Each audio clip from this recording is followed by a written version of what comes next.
جو ٹیرر آؤٹفٹس تھیں یہ کھلے عام اسلحہ لے کے گھومتی تھیں.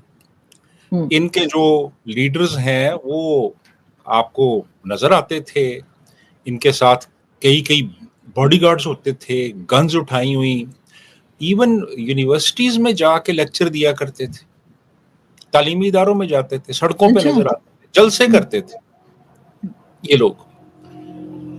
اس کے علاوہ ان کی جو اپنی مساجد ہیں, یہاں I-8 میں ایک مسجد تھی اور اس کے باہر وہ گنز لے کے کھڑے ہوتے تھے, اور وہاں پہ ان کا ایک سیکشن تھا جہاں پہ وہ باقاعدہ ان کا لٹریچر اویلیبل تھا جو کوئی بھی خرید سکتا تھا, ایک ایمبولینس سروس تھی, لیکن وہ سارا بند ہو گیا. یعنی اب جو ہے نا, اب یہ اس طرح کھلے عام آپ کو کہیں پہ بھی نظر نہیں آئیں گے. حافظ سعید غائب ہے, مسعود اظہر اس وقت منظر عام پہ نہیں ہے, صلاح الدین ایک یہاں پہ آیا ہوا تھا, فضل الرحمان خلیل وغیرہ وغیرہ, یہ سارے اس وقت منظر عام پہ نہیں ہیں. یہ انڈر گراؤنڈ چلے گئے, ان کو بھیج دیا گیا. لیکن جو ان کی ایکٹیویٹیز تھیں جو کہ ویزیبل تھیں, جو کہ نظر آتی تھیں, اور جس طرح کھلی چھوٹ ان لوگوں کو ملی ہوئی تھی وہ اب نہیں ہے. اور اس کی جو بنیادی وجہ ہے وہ یہی ہے کہ FATF جو ہے اس کی شرائط کو اگر ہم پورا نہ کرتے تو ہم گرے لسٹ سے بلیک لسٹ میں چلے جاتے. تو ایکشن تو گورنمنٹ نے لیا اور باقاعدہ طور پہ ایک سیل بنایا گیا جس کا مقصد یہ تھا کہ FATF کی جو بھی شرائط ہیں ان کی کمپلائنس کی جائے, اور وہ کمپلائنس بہت حد تک ہوئی, وہ کمپلائنس کی گئی. اور خاص طور پہ جو ٹیرر فائنینسنگ تھی اس حوالے سے بڑے اسٹرکٹ ایکشن لیے گئے. اور یہ سارا کچھ جو ہے یہ ہوا تبھی پھر ہم گرے لسٹ سے باہر نکلے, ادروائز ہم بلیک لسٹ میں جا سکتے تھے. تو یہ کہنا کہ کوئی ایکشن نہیں ہوا تو میں اس سے ڈس ایگری کروں گا, ایکشن بہرحال ان کے خلاف ہوا. جی آرزو. لیکن سر بالکل ٹھیک آپ کہہ رہے ہیں, اور اسی لیے شاید کہا جاتا ہے کہ جی باہر بھی بار بار اسی لیے نکل پائے کہ اس وقت وقتی طور پہ صحیح لیکن کچھ ایکشن لیا گیا. لیکن سر یہ سلسلہ شروع کیسے ہوا کہ یہاں پر اس طرح کے آؤٹ فٹ بن گئے؟ ظاہر پاکستان بننے کے ساتھ ہی تو یہاں پہ اس قسم کے ٹیررسٹ یا اس قسم کی آرگنائزیشنز نہیں آ گئی ہوں گی. تو کہاں سے یہ سلسلہ شروع ہوا کہ اس قسم کے لوگوں کو سپورٹ کیا جانے لگا, اور کشمیر جہاد کے نام پر اور کبھی فلسطین کے نام پر؟ یہ سلسلہ کس نے ضیاء الحق نے شروع کیا تھا یا اس سے پہلے کا ہے؟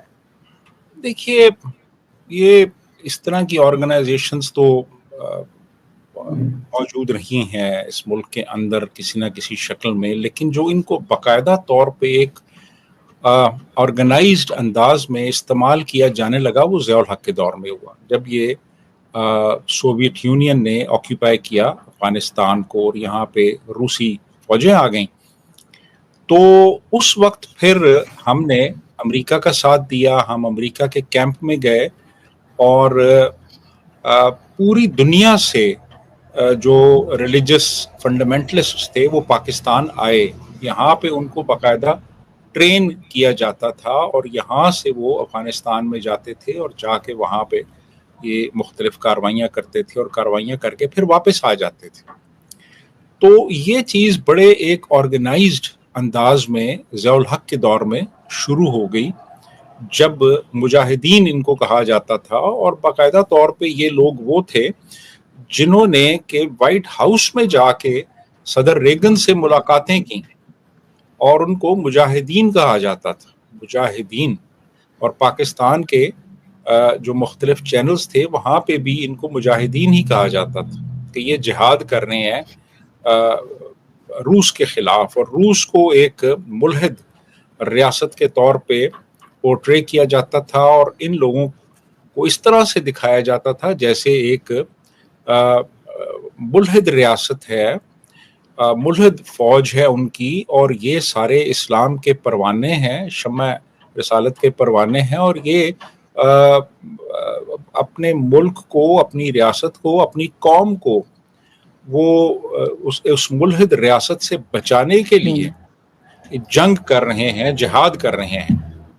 और इनको बड़ी मैसिव फंडिंग हासिल थी जो अमेरिका से आ रही थी। फिर जब 89 में ये जंग ख़त्म हुई है अफ़गानिस्तान की, रूसी फ़ौजें चली गई यहाँ से, तो फिर ये लोग तो थे, ये आउटफिट्स तो थीं, ये बड़ी ऑर्गेनाइज हो चुकी थीं, इनको हमारे रियासती इदारों की सरपरस्ती भी हासिल थी। फिर इन्होंने कश्मीर में काम शुरू कर दिया जो ये वहाँ पे करते थे, और फिर वहाँ पे शुरू हो गया सिलसिला, और इन्हीं आउटफिट्स को वहाँ पे भी इस्तेमाल किया जाने लगा। और फिर नई मुख्तलिफ तंजीमें वजूद में आ गईं, जैसे ये तैयबा थी, फिर जैश मोहम्मद वजूद में आई, फिर उसके बाद हरकतुल मुजाहिदीन थी।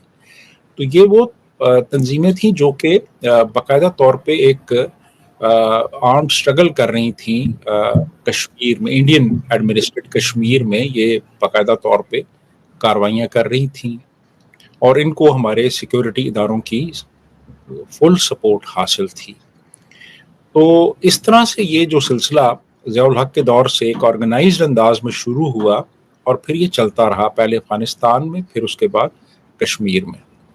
तो ये उस वक्त तक खुलेआम सिलसिला रहा जब तक कि फैटफ की हम ग्रे लिस्ट में नहीं चले गए, और फिर हमारी हुकूमत ने रियलाइज़ किया कि भाई अब इस पे कुछ ना कुछ हमें क्रैक डाउन करना है किसी ना किसी शक्ल में, एटलीस्ट इनकी विजिबिलिटी नहीं होनी चाहिए।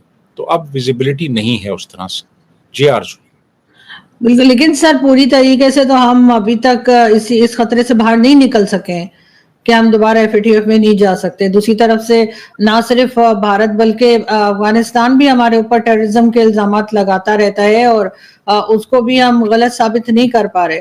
तो क्या वाकई में अभी भी हमने कुछ लोगों को, चाहे वो हाफिज सईद हो या इसी किस्म के और दूसरे लोग, उनको क्या अभी भी डायरेक्टली या इनडायरेक्टली आप समझते हैं कि पाकिस्तान में सपोर्ट किया जा रहा है, इसी वजह से हाउस अरेस्ट किया गया है, प्रॉपर जेल में नहीं डाला गया?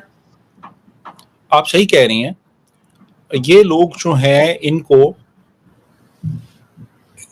अगर ओपनली नहीं तो प्राइवेटली स्ट्रेटेजिक एसेट्स कहा जाता है और स्ट्रेटेजिक एसेट समझा जाता है, और हमारे रियासती इदारे हैं वो इनको इस्तेमाल करते रहे हैं और इनको रिजर्व में रखा हुआ है। एफएटीएफ ने साथ में ये भी कहा है कि ऐसे हमले बिना पैसे और आतंकवादी समर्थकों के बीच फंडिंग के बिना नहीं हो सकते। उन्होंने ये भी कहा कि आतंकवादी दुनिया भर में लोगों की जान लेते हैं और भय पैदा करते हैं। एफएटीएफ ने 22 अप्रैल 2025 को पहलगाम में हुए बर्बर आतंकवादी हमले पर गहरी चिंता व्यक्त की और इसकी निंदा की है, और ये कहा है कि जो हमले होते हैं ये बिना पैसे और आतंकियों के बिना समर्थन के नहीं हो सकते।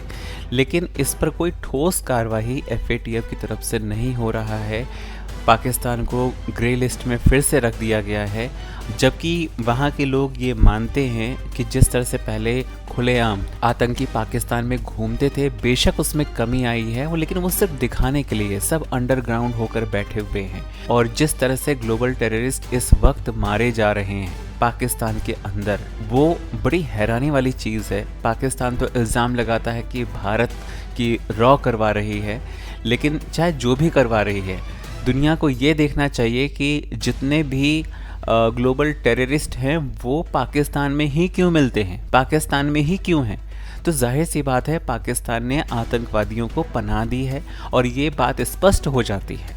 अभी हाल में ही जो पहलगाम में हमला हुआ वो भी पाकिस्तान से आए थे। तो ऐसे में जो दुनिया का दोहरा रवैया रहता है, पाकिस्तान को आप पैसे भी दे देते हैं, फंडिंग भी करते हैं, और फिर उनके ऊपर क्वेश्चन करते हैं कि भाई ऐसा तुमने क्यों किया, ऐसा तो बिना पैसे दिए हो ही नहीं सकता। जब तुमको भी समझ में आता है कि पाकिस्तान तुम्हारे दिए हुए पैसों का इस्तेमाल आतंकी गतिविधियों में करता है, तो फिर पाकिस्तान को फंडिंग करने की ज़रूरत क्या है। और आपको साथ में ये भी पता है कि जो पैसे आप दे रहे हैं वो पाकिस्तान कभी आपको वापस भी नहीं करने वाला है, क्योंकि पाकिस्तान की जो इकोनॉमी है इतनी क्रैश कर चुकी है कि वो जितना भी लोन ले ले वो चुका नहीं पाएगा, लेकिन उसके बावजूद आप इसे लोन पर लोन दिए जा रहे हैं। तो ये जो दोहरी मानसिकता आप लोगों की भी है, थोड़ा आप लोगों को भी बाहर आना चाहिए।